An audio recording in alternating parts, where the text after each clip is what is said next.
lifeguards support. We'll have lifeguards on paddle boards and on jet skis out making sure everybody's safe.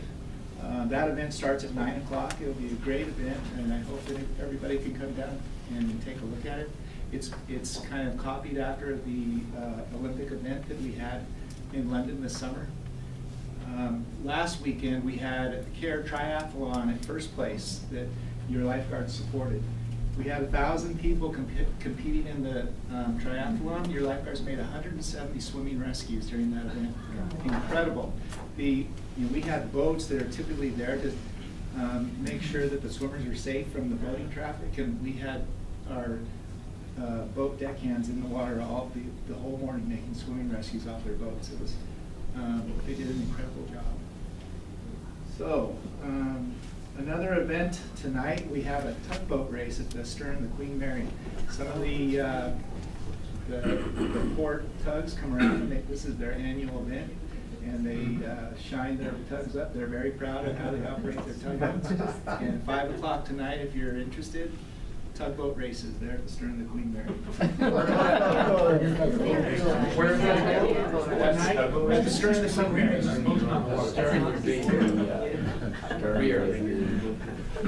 Bring my tugboat? Around. With that, poking his head in here, I'd like to introduce everybody to Battalion Chief Jeff Owes. He's your battalion chief. And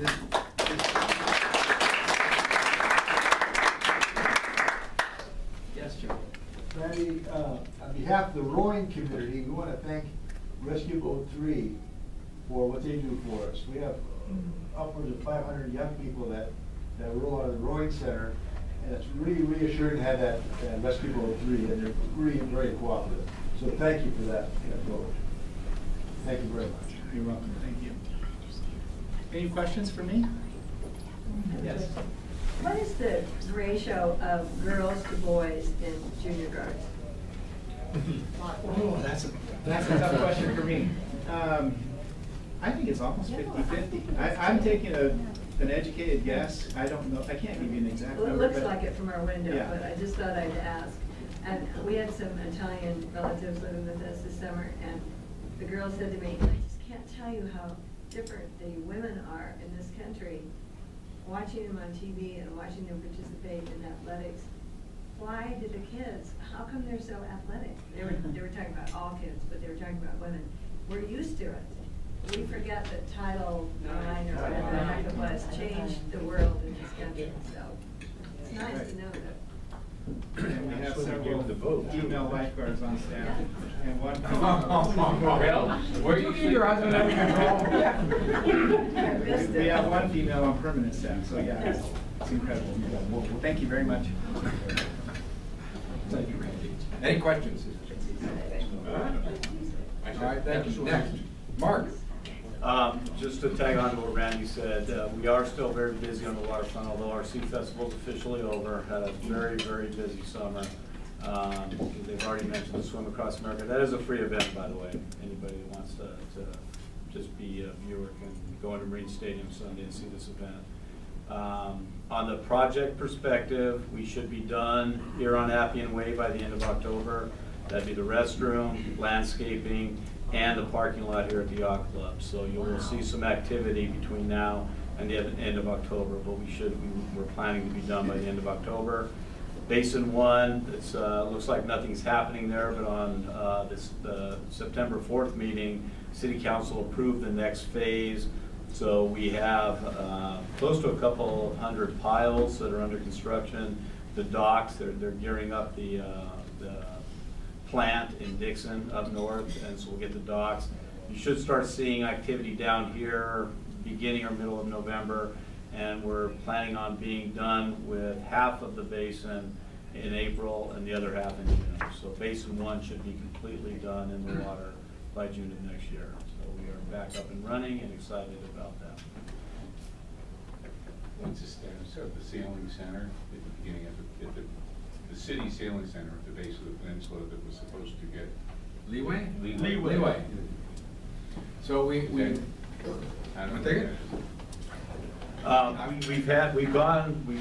done a lot of planning for the design. The first round, I don't think everybody's really thrilled with. The second round, We tried to keep the same look, and we actually had a plan, and then we went to the Coastal Commission and they rejected it. So we redid it for them, but the sailing community is not totally happy with the new design. And so we've set a meeting for the end of this month, actually, where Eric Lopez, who's heading up the project as part of Mike's crew, we're going to sit down with the sailing stakeholders over at the Sailing Center and get their input, and then see where we go from there. It was on a planning commission agenda a couple of weeks ago. We had some concerns come in. I won't say at the last minute, but just they didn't feel they had public notice. They wanted to be able to comment. So we said, fine, let's pull it off and let everybody participate. I remember when A Plan went to the peninsula for the neighborhood meeting, everybody liked it, and I was just curious as to what it ultimately had. Yeah, well, Letter. the Coastal had some concerns. They thought that they wanted, first of all, they wanted us to go to a two-story building, more two-story, and not have this big of a footprint on the beach, right? Because they were trying to protect the beach. We were concerned about that. You know, then you have view issues. The building's really not the same if you do this two-story large structure. So I won't say we pushed back, but you know, we worked with them. We came up with something that we're happy with as a city. Coastal is happy with. And then it was just a matter of getting some input, a little more from the community for those people that said, hey, we didn't get a chance to look at it. All right, well, you know, we can pull it off the calendar for 30 days and let you have a chance and see if there's something we missed or we want to tweak or whatever. So, but it should move forward quickly. Barry, do we know when this meeting is planned? Judy, could you make a note to follow Bill McCullough on when that meeting is and get him the information? Okay, Thank you. Bill, and then I saw one that day. Kind of a similar project. There were a couple of plans, different projects, I think, over the years to address the seawall between Granada and the pier, the one along Ocean Boulevard. Yes. Take it down or modify it so Yes. you had better visibility to Yes. the parking lot. Yes. Any idea where that's going now? We came very close about 3 years ago. We came up with a plan, but by the time we really got in and looked at the engineering, it was like we could only take 18 inches off here and there. I mean, it really didn't have a significant impact. It was hundreds of thousands of dollars. It was, well, that was crazy. You guys spent hundreds of thousands of dollars for a little minimal impact. So it died at that point. But we came up with the funding. We had a plan, but it just didn't make sense. We were going to clean up the stairwells and some of the other issues along with it. Did I see your question? Yes. I'm going back to the Colorado Lagoon project, and I do want to congratulate everyone who worked on that, because the water quality is wonderful. Fabulous. I walk around the lagoon. I live right across the street, and you know, you can look down into the water now, and you can actually see seashells. And I saw an octopus the other day just swimming through there. Wow. But my question is, originally I was told that the access road would be removed, which is parallel to Park Avenue, but it's between Monrovia and Park, right along the side. On the north side. Yeah, right alongside of the golf course, 9-hole golf course. And I met Mr. Lopez one day over there, and he said that they had run out of money to remove that road, and yesterday they were repaving it. And I just wonder what's happening. They were going to put walking trails through We'll find there. out. And That's a surprise to me. You don't have money to remove, you have money to repave it? they have, they've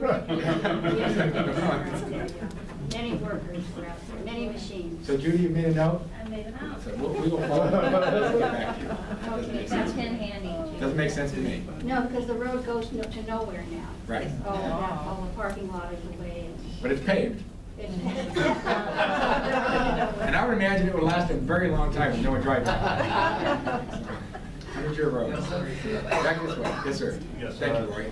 Is there a possibility we could revisit that parking lot between Granada and the pier where the wall is about 6 foot tall? You mentioned it can only come down 18 inches a second ago, but it looks to me like it's about 6 feet tall and the grade is about 3 feet. So even if you got rid of 20 inches or 18 inches or what, the difference between being able to see the ocean when you're walking by the sidewalk and not seeing the ocean is kind of like night and day. And I think if you can improve those, that whole area will radically improve if you could open that up and at least get it to grade level so that the residents that are in that area and anybody driving up and down Ocean, I think it'd improve your property values. I think it would help eliminate some of the homeless parking that's along that area, and also line of sight. It'd make it easier for the police department and anybody. You wouldn't have the crime that's going on there at nighttime. And just to get it down to grade level, if you look at the entrance of the parking lot, you can visualize what it looks like when the wall starts, because you can see the ocean, and it's at the parking lots are, the walls at that grade, and so you can see. When you say grade level, do you mean like bring it down to the parking lot level? Bring it down to the parking lot level and eliminate that whole. Originally, I understood you were gonna have shopping, you know, some high rises years ago and those kinds of things, but that's not gonna happen anymore. So Mark, I mean, you and I worked on that, didn't we, a few years ago? Yeah, we did. I mean, there was a little bit of safety worry about bringing it all the way down to grade. And the other concern we had was if somebody goes and parks there at night after it's dark, and they're pulling in, you're gonna be dealing with headlights, you know, that are coming in. And, you know, I mean, I don't know if that's a huge concern, but I know that those were some of the things that we had talked about back then. But without a doubt. But there was I mean, to my recollection, there was an engineering issue, that like there was an ideal height, kind of like where we wanted it, and then they came back and said, well, you can't have that, we can only do this, and I was like, well, it would cost us the same money, but we'd only get like 15% of what we wanted. It just didn't seem economically feasible. Do you recall that, or? Yeah, but I don't recall all the issues. Well, we could take a look at what happened. Anyway, even if you just made it a stainless steel railing with grade or whatever, like you do in any parking structure, so it's open to the so the public can see. I think the residents there'd be a huge benefit. And the spin-off benefit, as far as economic development, would be huge to the area, because it wouldn't appear to be seedy anymore in that area. Well, I'm open to looking at it. Great. Because we would like to see some improvements on it, so I'm happy to. Thank you very much. No, you're very welcome. Do we have one more? Okay, thank you. Mario, still ahead of schedule and under budget? Interestingly enough, we're doing rather well. We had some challenges. The prime contractor went bankrupt. We substituted the contractor with another contractor. We're still on track. So we're continuously building the value of your airport to the community. You're going to have a new resort-style concourse in a little while. Hopefully we'll deliver it by the end of the year. It'll be a nice Christmas present. That'll put us ahead of schedule. Our jobs and our finances continue to grow. We're as solid as a rock financially. As a matter of fact, our bond ratings are higher than any of the other airlines that serve the airport. That's not really hard to do, buddy. But our liquidity is strong. In other words, you know, the biggest fear, and you all hired me to be paranoid. The biggest fear is if we lose a major airline. If we lose a major airline, the airport can survive for 2.5 years with its reserves while we gather up other airlines. So it's as strong as ever. We don't depend on any tax dollars. We're generating a surplus of cash. And all of this goes back to building your facility and building your gateway to your city. Let me show you a small video. Now, pay attention, because it's rather quick, and we're trying to deliver this message in a really quick way. And any comments that you could all give us on improving it or improving the messaging, please tell us. Oh, by the way, that's Carrie Jarrell. If you have any questions, please ask me. If you have any complaints on noise. This is our economic impact numbers, and we work with Airports Council International, which is the International Trade Association for Airports. So it has some airport numbers and then our economic impact numbers for Long Beach. It's quick, it's only 2 minutes, so. Yeah.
sponsoring a job fair that'll bring in over 100 new employees, permanent full-time employees.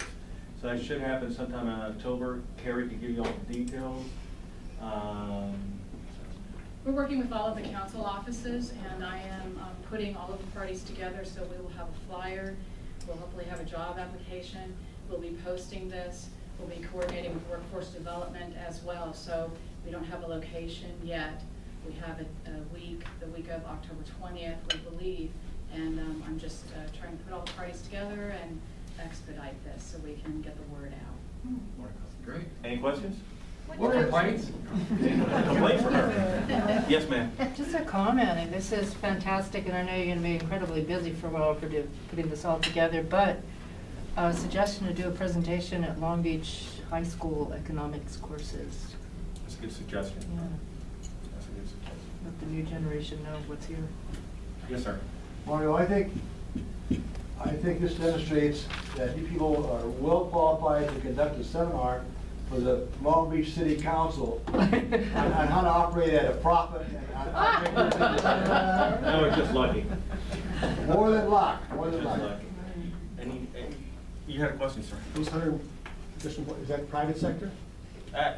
Most, 99% of it is private sector. About Most, 100 jobs, yeah. all of it is private sector. Okay. Most of the jobs that the airport does generate is private sector. As a matter of fact, the airport operates like a private sector entity because 99% of the people that we deal with are private sector. By the way, most airports around the world are private sector. They're all privatized. This is one of the few countries in the world that has airports under the public domain. So all of the jobs, all those 43,000 jobs, 99% of them are private sector. All the 100, all of it is private sector. And I'll just answer your question. We are actually giving a presentation to Cal State Long Beach Sure. Economics Department next week. High schools too.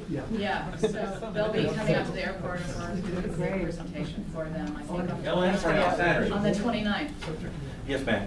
At my age, I'm certainly not looking for a job, but I'm just curious what types of jobs will be available. They span from management, food and beverage, news and gift, retail, so it's basically for the concessionaires. Now, the concessionaires that you're gonna see at the airport are a little bit higher end than you would see anywhere else, because we figured that traveling really sucks, honestly. And so we decided not to repeat what other airports are doing. So your airport is gonna look like a high-end hotel, and it should, because we copied the idea from hotels. So inside, you're gonna have wine bars with fire pits. So you put your tapas dish, it's all gonna be open. It's gonna be a very different, unique experience. Yeah,